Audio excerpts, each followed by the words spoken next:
You know exactly what you need to do today. Write that email, start that project, hit the gym, call your friend back. You know what needs to happen, but there's a gap, isn't there, between knowing and doing. Your brain whispers, "This is too big, too hard. I just don't have the energy right now." So you don't start. And because you don't start, you feel guilty. And because you feel guilty, you procrastinate even harder. And because you procrastinate, you feel even more exhausted. It's a trap, a mental trap that billions of us fall into every single day. But what if I told you there's a simple Japanese philosophy that shatters this trap in exactly 60 seconds? No complex motivation hacks, no superhuman willpower, no secret discipline techniques, just 60 seconds. And I know it sounds too simple to possibly work, but trust me, it does.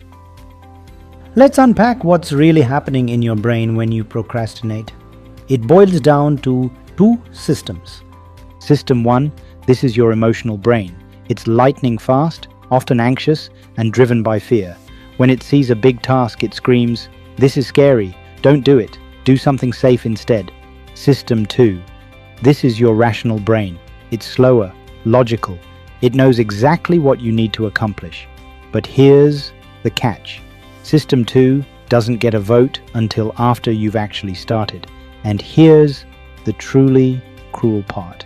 Your emotional brain is faster than your rational one. By the time your logic kicks in, your fear has already won the battle. This is why you know what to do, but you can't bring yourself to do it. And this is why traditional motivation often fails. You can't force motivation into action. Motivation, it's a reward that comes after the action, not before. So, how do you beat this cycle? You have to trick your brain, and that's precisely what the Japanese figured out over 50 years ago. It's called Kaizen. It translates to continuous improvement. But at its heart, the principle is about radical simplicity. Here's the rule, plain and simple. Commit to doing the task for only 60 seconds, not an hour, not even 30 minutes, just 60 seconds. That's the entire commitment.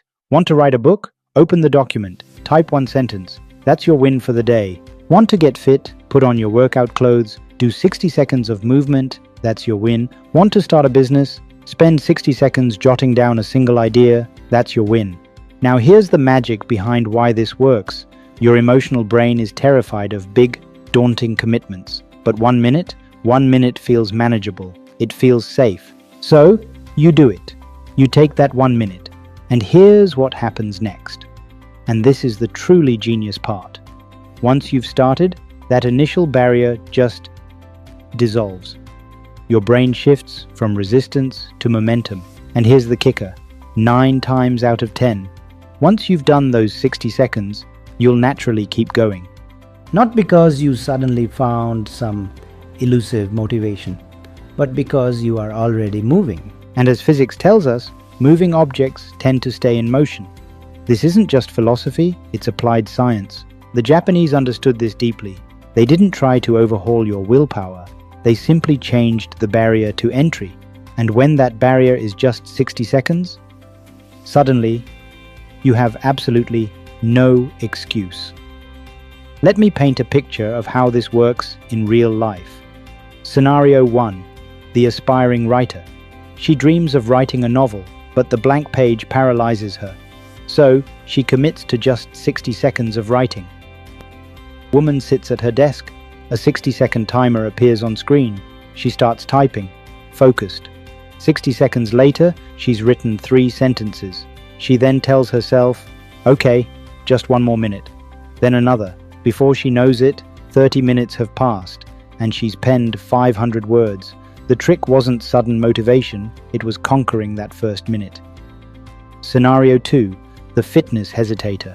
He hasn't exercised in months. The thought of a full gym session feels overwhelming, so he commits to 60 seconds. Visual. Man puts on gym shoes, stands up, maybe does a single stretch or push-up. A timer shows 60 seconds, just 60 seconds, but once he's moving, his body wants to continue. He ends up doing a solid 20-minute workout. Scenario 3. The overwhelmed student. She's procrastinating on a big assignment. Instead of telling herself, I need to finish this essay, she tells herself, I'm going to read the prompt for 60 seconds. Visual. Girl opens her assignment document, reads, highlights a key phrase. That's her only commitment. 60 seconds later, she actually understands the task. Suddenly, it doesn't feel so impossible. She finds herself naturally writing the whole thing. The pattern is remarkably consistent. 1 minute, momentum, progress. That's the elegant Kaizen formula. There's a concept in physics called activation energy. It's the minimum energy required to kickstart a chemical reaction. Once you provide enough activation energy, the reaction can sustain itself.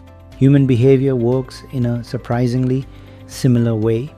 You face high activation energy for big, intimidating tasks. Your brain naturally resists, but the activation energy for 1 minute, it's almost non-existent. It's incredibly low.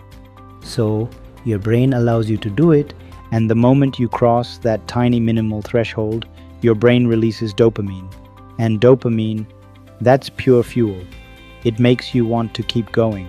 The Kaizen method doesn't defeat your laziness. It simply bypasses it. You're not fighting your brain. You're using your brain's own natural physics for you. So, here's your challenge for today. Pick one thing, just one thing you've been putting off, and commit to 60 seconds. That's it. Not the whole project, not the entire daunting habit. Just 60 seconds. And then, just watch what happens, because the version of you that feels stuck, they aren't lazy, they aren't broken, they aren't failing. That version of you just needs 1 minute to prove to themselves that they can do this. Do that 1 minute, and everything can change. Look at this picture. And it tells us the importance of small steps. Small steps are easy to achieve and move faster, whereas long steps are tough to move. Either we can say so complicated. The same logic applies to Kaizen as well. Kaizen approach is contributing small ideas, helps to bring big change or bring a big impact in the process over a period of time. These small ideas are predominantly expected from the one who is working in the field. However, all the employees across all the levels can share their ideas for continuous improvement. Everyone knows Kaizen is a Japan word. Kaizen aim is to eliminate waste in the system. Common wastes are 1. Overproduction. At times organizations produce more when the demand was less. This kind of waste mostly happens in the manufacturing industry. Another waste is waiting time. For example, on many occasions, some of us experienced slowness in the system, which made us wait for some time. When this happens for 100 colleagues, then it is a big waste. Have to find a way to eliminate this slowness in any ways. Next waste is delay, by doing non-value-added steps or unwanted process flow. For example, in a process, there are 10 steps to be followed, of which 2 steps are not required, which getting covered in one of the remaining processes. By eliminating these 2 steps can able to save some amount of time, which helps to move the production faster. You can also try this out in your process. Look at your process steps very closely. Delay in assigning work or allocating work to our colleagues is another opportunity for improvement everywhere. Next waste is overprocessing or excess investment.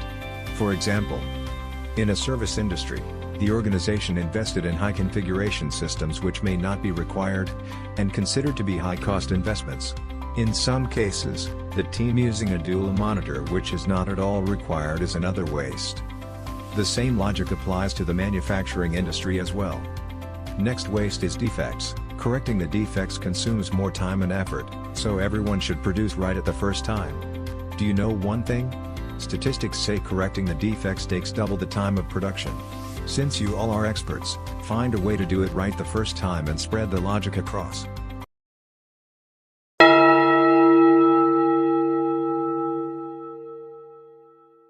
If this video resonated with you, save it. You'll want it for those days when starting feels absolutely impossible. And please, share this with someone who's been saying, I'll start tomorrow for the last 6 months. Sometimes, that 1 minute is all they need to finally begin. I'll see you in the next one.